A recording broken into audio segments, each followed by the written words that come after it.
வணக்கம். நான் உடுமலை ஞா. ராஜகுமார். இன்று ஒரு சாதாரண பொதுமக்களிடம் சென்று சிலம்பம் என்றால் என்ன என்கின்ற கேள்வியை நீங்கள் முன்வைத்தீர்களேயானால், சிலம்பம் என்பது கம்பினை முதன்மை ஆயுதமாக கொண்ட, கம்பினோடு சேர்த்து சில ஆயுதங்களை சேர்த்து பயிற்றுவிக்கின்ற தற்காப்பு முறை என்கின்ற ஒரு பதில் நிச்சயமாக கிடைக்கும். ஏன்னா இந்த அளவில் தான் சிலம்பத்தை பற்றின புரிதல் நம்முடைய மக்களிடம் இருக்கிறது. இதே கேள்வியை ஒரு ஆசனிடம் கேட்டீங்க அப்படின்னா இதிலிருந்து சில படிகள் ஆழமான ஒரு பதில் கிடைக்கும். ஆனால் யதார்த்தத்தில் சிலம்பம் என்பது இதனை தாண்டிலும் பல படிகள் முன்னேறியதாக இருக்கிறது.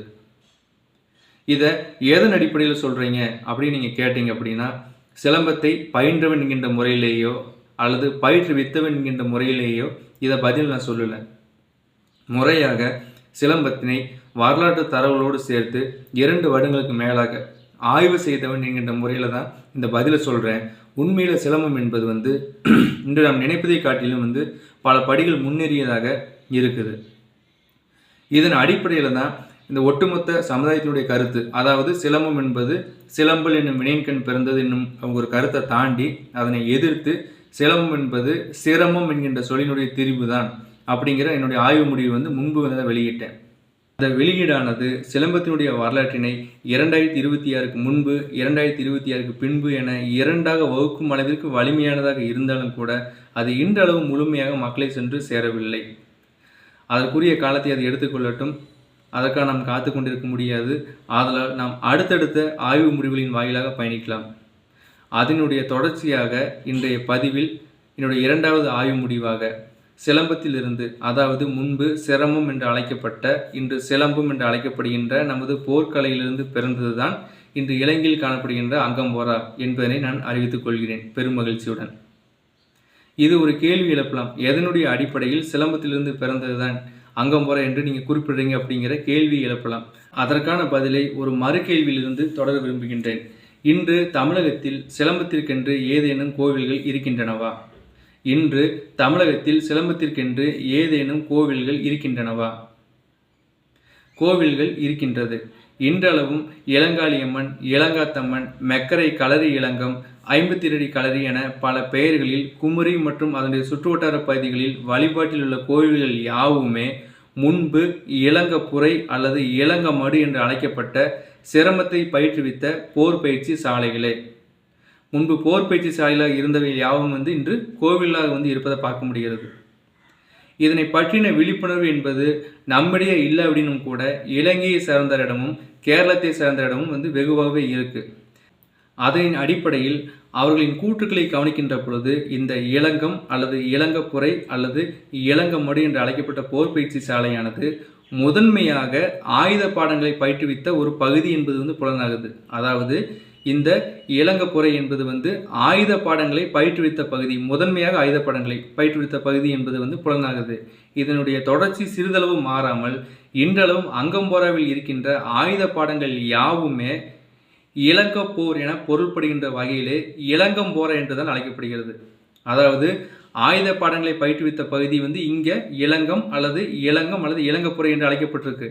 அந்த ஆயுத பாடங்கள் யாவுமே அங்கே இதனுடைய தொடர்ச்சி மாறாமல் இளங்கம்போரா என்று அழைக்கப்படுது. இந்த இடத்துல ஒரு கேள்வி எழலாம். அப்போ இளங்கப்புறையில் முழுமையாக ஆயுத பாடங்கள் மட்டும்தான் பயிற்றுவித்தாங்களா அப்படின்னு கேட்டால் இல்லை. அங்கே கைப்பாடங்களும், அதாவது வெறுங்கை போர் முறைகளும் பயிற்றுவித்திருக்காங்க. அதற்குரிய சான்றுகள் தம்பிமார் கதையில் கிடைக்குது. அந்த தம்பிமார் கதையில் இந்த வெறுங்கை போர் முறையிலானது அங்கப்போர் என்று அழைக்கப்பட்டிருப்பதை பார்க்க முடிகிறது.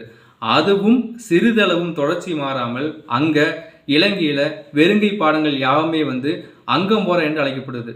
அதாவது ஆயுத பாடங்கள் இளங்கம்போரா என்று அழைக்கப்படுகிறது.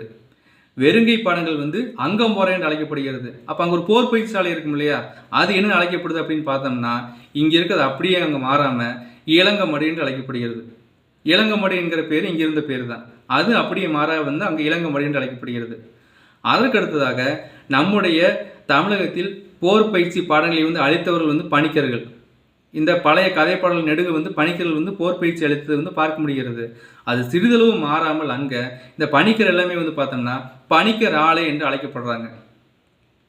இதனை பற்றின விழிப்புணர்வு அவங்களுக்கு இருந்ததுனால அவங்களுக்கு தெரிஞ்சிருச்சு இது தமிழகத்திற்கும் இலங்கைக்கு இடையில தொடர்பு இருக்குது, அங்கேருந்து இந்த கலை இங்கே வந்திருக்கு வாய்ப்பு இருக்குது அப்படிங்கிறது அவங்களுக்கு முன்கூட்டியே தெரிஞ்சிருச்சு.